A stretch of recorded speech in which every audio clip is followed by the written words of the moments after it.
first thing I'd like to do is pass along from, the Alabama nation, all the folks, our family, our condolences to Ray Perkins' family and friends.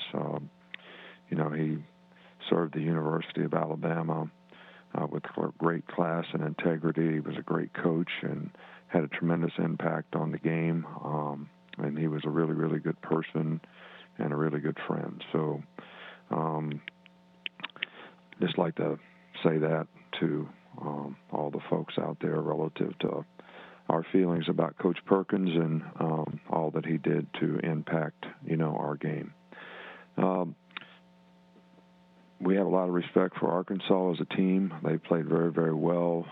To lose, 3 games by a total of 7 points and be in every game that they played and played really, really well on both sides of the ball. I think Sam's done a great job there. Players really reflect his personality, play hard, play with a lot of toughness. And, this will be a tough game for us, and we got to focus on what we need to do to execute and play well, on the road again in the SEC. Next up, we have Tom Murphy, the Arkansas Democrat-Gazette. Hey, Nick, you've got a full game now to study K.J. Jefferson, so I'm wondering your assessment of him and Felipe, the 2 quarterbacks. Well, I think both guys, do a really, really good job. He really played well against Missouri last week, really executed the offense well. They didn't make a lot of changes in a lot of the things that they did, but they have a very, very, good concept of what they do on offense and do a really good job of executing it. And, the guy's athletic. He's a big, strong guy, and he threw the ball effectively, threw it well, and I thought he played really well. And I think Felipe has played really, really well all year long. He's got a good understanding of what he's doing. He's been effective as a passer. He's extended plays. He's, run when he needed to run. So, I think both guys are very capable, and both have done a really good job when they've gotten opportunities. Sam said your offensive line, Sam on Monday said he thought your offensive line might be the best he'd ever seen. I'm wondering, the balance you have on offense, the explosiveness, speed, and Mack at quarterback, could this be among your best offenses you've had? We don't ever make comparisons. We've had a lot of good players here and a lot of good offensive teams, a lot of good quarterbacks, a lot of good receivers, a lot of good runners. I think the thing that this group does is they play really well together, and they have tremendous balance, and every guy has done a really good job of doing what the coaches have asked them to do, and I think the consistency in their performance sort of reflects that, and the challenge is always, to keep it that way, and that's certainly something that will be important for us this week. Next is Chris Franklin of NewJersey.com. Hey, Nick. Jalen Hurts will be starting for the Philadelphia Eagles on Sunday. Just wanted to know if we can get your reaction to the news, and also was there an early moment in which you know that he would be a good leader for your team?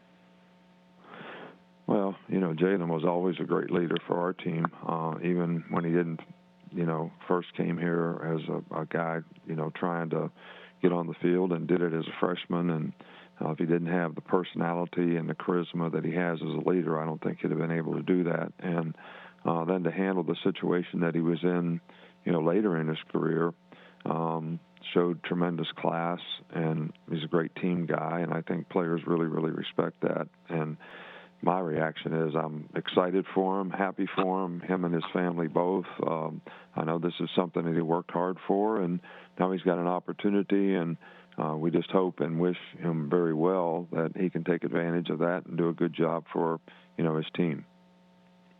Thank you. Next is Bob Holt in the Arkansas Democrat-Gazette. Hey, Coach, how you doing? Good, Bob. I think it was Mac Jones made his first career start against Arkansas last year. I guess he was a bit of an unknown quantity at that time. What do you remember about that game? and how he was able to build on that to become the player he is now?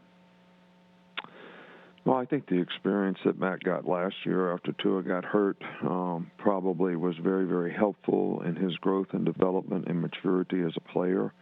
I think, knowledge and experience is always beneficial to players, and what Matt got last year, I think, certainly made him realize what it takes to play, quarterback, at the highest level in college football.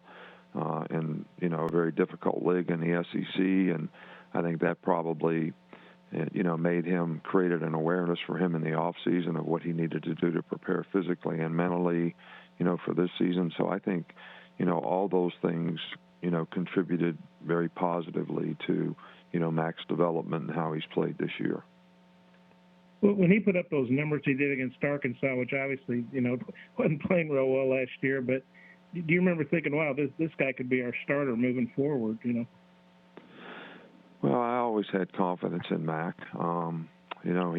He had the opportunity to play behind a couple of really good players here, and I think he learned a lot and took advantage of that. And I think, Mac is a great story to me to, spend 3 years, developing as a player behind, Tua, Jalen Hurts, and people like that, and took advantage of every rep in terms of how it enhanced his development, and was willing to have the patience and persistence to sort of, wait his turn and then be ready to take advantage of it when it came. And I think that's almost something that's a little bit unique for, college players now, but, Mac epitomizes it really in terms of how he developed through his career. Thanks. Next is Gene Fernetti of the Florida Times Union. Hey, Coach. There have been more SEC games this year that have reached the 75-point combined threshold than in any other year. How much of that do you just attribute to, having some very high-powered offenses in the league, but also possibly this unusual year putting defenses a little bit behind the eight ball early on? Well, I think it's probably a combination of both. I think there are some really good offenses. I think there's some really good quarterbacks. I think, people are doing a really good job offensively, taking advantage of, rules of RPOs, blocking downfield on pass plays, caught behind the line of scrimmage.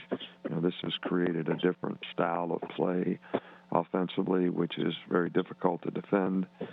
But I also think that just our experience here over the summer when we weren't allowed to work with our players, offensive players could go out and actually run plays on air, run pass patterns on air, develop timing and do things. But defensive players have to react to something somebody does on offense, and when you can have no face-to-face, contact with players all through the summer, I think it had a greater impact on the defensive players than it did the offensive players. Thank you. Next we'll go to Brooks Covina, The Advocate. This season with roster management, I'm wondering how different it is. I mean, with even the ability to re-recruit some seniors who might normally have, no eligibility left, and knowing that you only have 85 scholarships to have on your team. So I'm curious how you approach that. Well, I haven't really talked to our seniors, yet about anybody who wants to come back. We would welcome anybody that would want to come back. We have quite a few juniors who may go out for the draft. So this is something that, I've told the players that after we play on December 19th, we'll spend some time addressing it before we move on in whatever direction that we move on in from there. So it's something that I have not addressed. I've thought about it a lot, but I've not addressed it with the players or the team. But I could see some benefit for some of the players to come back, and I could see that it could cause some roster management problems relative to how many players you recruit. Yeah, I've talked to the other coaches on this conference, and it seems like, everybody seems to be in a different spot. Some are playing with fewer than 85 others, and I know recently it kind of got more rigid with how you can only get 25 in 1 year and such. I mean, are there still things to work through, and what do you think could benefit teams in the future? Well, I think that a couple things with roster management. I mean, if we're going to make it so guys can transfer whenever they want, I think we've already done that with graduates, guys that graduate. I think you ought to get, if you have a guy that graduates, you've done your sort of job with the player. He's developed in your program. He's got another year of eligibility. He graduated from school. If he chooses to go someplace else, you ought to be able to replace that initial.